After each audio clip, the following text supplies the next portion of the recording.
Dear Indian parents, I just want to ask you कि क्या कभी एक बच्चे के सुसाइडल लेटर के एंड पे कभी sorry friend, sorry girlfriend, sorry boyfriend, sorry physics, sorry chemistry, sorry maths लिखा मिला है? आई थिंक सो नहीं। हर लेटर के एंड पे सिर्फ एक चीज़ लिखा मिलता है, सॉरी मम्मी पापा, मुझसे नहीं हो पाया, मैं नहीं कर पाया, सॉरी मम्मी पापा। यही लिखा मिलता है। क्यों? इसके पीछे का रीज़न आपको पता है? इसके पीछे का कारण आपको पता है? नहीं ना? ओ सॉरी, आपको कैसे पता होगा? आप तो जो भी करते हो उसके भलाई के लिए करते हो, उसके अच्छाई के लिए करते हो। भले ही उस भलाई और अच्छाई की वजह से वो बच्चा रोज़ थोड़ा-थोड़ा मरे, उस बोझ के तले वो बच्चा मर ही क्यों ना जाए, आपको तो उससे कोई फ़र्क नहीं पड़ता, क्योंकि आप जो कर रहे हो उसकी भलाई के लिए कर रहे हो। आप तो उसको अपने फ्रेंड के बेटे से कंपेयर करने में लगे हुए हो कि उसका 2 नंबर ज़्यादा कैसे आ गया, तो आपको पता कैसे होगा? आप तो सिर्फ़ कमियाँ निकालने में लगे हुए हो। आप तो बस उसका अच्छा करने में लगे हुए हो। तो आपको पता कैसे चलेगा कि बच्चे के साथ क्या हो रहा है? मैं बताती हूँ, क्योंकि मैं भी एक स्टूडेंट हूँ। क्योंकि आपका बच्चा आपको अपनी पूरी दुनिया मानता है।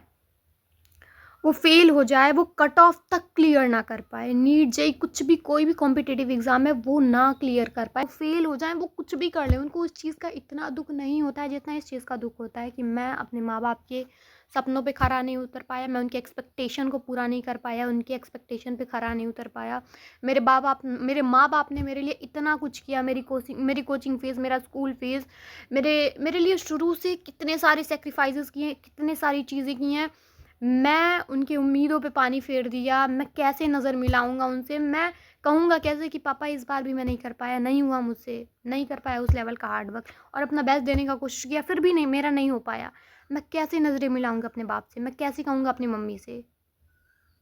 उनके दिमाग में ऐसी लाखों बातें ऑलरेडी घूम रही होती हैं कि मैं अपने माँ बाप से नज़रें, और हैरानी की बात ये है कि कई बाप ऐसे हैं, मतलब कुछ बाप ऐसे हैं जो बच्चा अगर सुसाइड कमिट भी कर ले तो उसके बाद बाप ऐसा बोलता है कि कायर था साला, क्रैक नहीं कर पाया, इस वजह से आत्महत्या का धब्बा लगा के चला गया।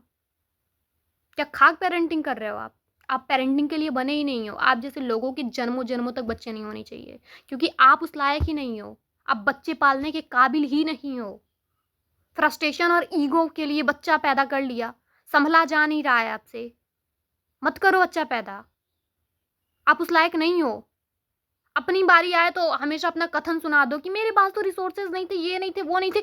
जो थे उससे भी तो आपने कुछ नहीं उखाड़ा। फिर आप ऐसा कैसे एक्सपेक्ट कर सकते हो कि आपका बच्चा एक ही बार में सब कुछ कर लेगा? प्लीज, प्लीज भाई, ट्राई टू अंडरस्टैंड, प्लीज, कि आपके बच्चे को सपोर्ट और नीड की जरूरत है, आपके बच्चे को अपनेपन की जरूरत है, आपके बच्चे को प्रेम की जरूरत है, आपके बच्चे को सपोर्ट की जरूरत है, आपके बच्चे को आपकी जरूरत है। कब समझोगे आप इस चीज को? अपने पेरेंटल ईगो को साइड में रख के एक बार उनसे बात करो। वो क्या कहना चाहते हैं, वो क्या बोलना चाहते हैं, वो सुनो, उनकी स्ट्रेंथ बनो, उनको सपोर्ट करो। उनको अपनेपन की जरूरत है, उनके पास बैठो, उनको बताओ। बाप बन के, माँ बन के, इंडियन पेरेंट तो सबसे ज्यादा दिक्कत यही है कि वो बाप ही बनते रह जाते हैं, माँ ही बनती रह जाती हैं। आपके बच्चे को जरूरत है आपकी, यार, मतलब प्लीज, आपके बच्चे को आपकी जरूरत है। अभी 7-8 दिन में नीट का एग्जाम है। प्लीज उन पे इतना प्रेशर मत डालो, अपने एक्सपेक्टेशन का इतना बोझ मत डालो कि बच्चा मर जाए। प्लीज मत डालो इतना अपने एक्सपेक्टेशन का बोझ कि रूम को जैसे जैसे ही आप रूम को खोलो वैसे ही एंटर करते ही रूम में बच्चा पंखा से लटका मिले। इतना एक्सपेक्टेशन का बोझ बच्चे के ऊपर मत डालो। वो भी इंसान है, उसके अंदर भी फीलिंग्स हैं, उसको भी समझने की और अपनेपन की ज़रूरत है। 7-8 दिन में नीट का एग्जाम है, बच्चा ऑलरेडी काफ़ी स्ट्रेस्ड, परेशान, टेंस्ड, और एंग्जाइटी, ओवरथिंक, उसको पता नहीं क्या क्या हो रहा है। वो ऐसे ही ऑलरेडी वो इतने टेंशन में है कि मैंने 2 साल मेहनत किया, पता नहीं क्या होगा, कैसे होगा। बच्चा ऑलरेडी बहुत ज़्यादा प्रेशर में है और बहुत ज़्यादा टेंशन में है, उसमें आपकी एक्सपेक्टेशन उसको ले डूब रही हैं। आप इस चीज़ को क्यों नहीं समझ रहे हो? 25 लाख लोग नीट का एग्जाम देते हैं और सीट बस 30 से 35 हज़ार है। कंपटीशन ऑलरेडी बहुत ज्यादा टफ है, बहुत ज्यादा टफ है, इस चीज को समझो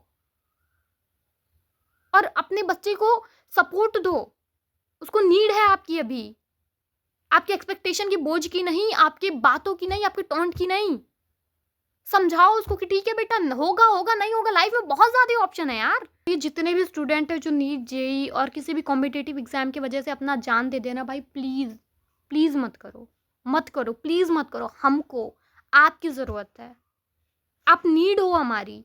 आप इस जनरेशन का बहुत इम्पोर्टेंट हिस्सा हो, आप बहुत इम्पोर्टेंट रोल प्ले करते हो हमारे लिए, हमारे यूथ के लिए, हमारे जनरेशन के लिए बहुत इम्पोर्टेंट रोल प्ले करते हो। प्लीज़ एक एग्ज़ाम के लिए अपने जान को दाँव पे लगाना छोड़ दो। प्लीज़ मत करो, कुछ भी मत करो, प्लीज़ मत करो। जीवन में बहुत सारे ऑप्शंस हैं यार, अगर ये नहीं होगा कुछ और कर लेना। लेकिन इसके बदले तुम्हारा जान बहुत महत्वपूर्ण हो तुम इस चीज़ को समझो। प्लीज़ मत करो भाई, प्लीज़ मत करो। आप योद्धा हो। अगर हम अपने लाइफ में हम नहीं चाहते हैं, कोई भी नहीं चाहता है, किसी भी इंसान से जाके पूछो, कोई नहीं चाहता है। हमारे यूथ को आपकी ज़रूरत है। हम एक योद्धा खो देंगे अगर आप नहीं रहोगे तो। क्या पता आप कल कहाँ स्टैंड करो, क्या पता आप नीट नहीं कर पा रहे हो, जेईई नहीं कर पा रहे हो, पता नहीं आप कहाँ लीडरशिप में हो, क्या पता आप पूरे देश को चला रहे हो। हमको ज़रूरत है आपकी। प्लीज़ एक एग्ज़ाम की वजह से अपने जान को दाँव पे मत लगाओ, प्लीज़ मत लगाओ। मैं इस वीडियो के थ्रू अगर 1% लोगों का भी माइंडसेट चेंज कर पाती हूँ, then I am proud of myself. Please मत करो भाई, प्लीज़ मत करो। आप योद्धा हो, आप हमारे जनरेशन के बहुत इम्पोर्टेंट हिस्से हो। प्लीज़ मत करो। एक एग्ज़ाम की वजह से अपने आप को दाँव पे मत लगाओ, प्लीज़ मत लगाओ। बहुत ऑप्शन है लाइफ में।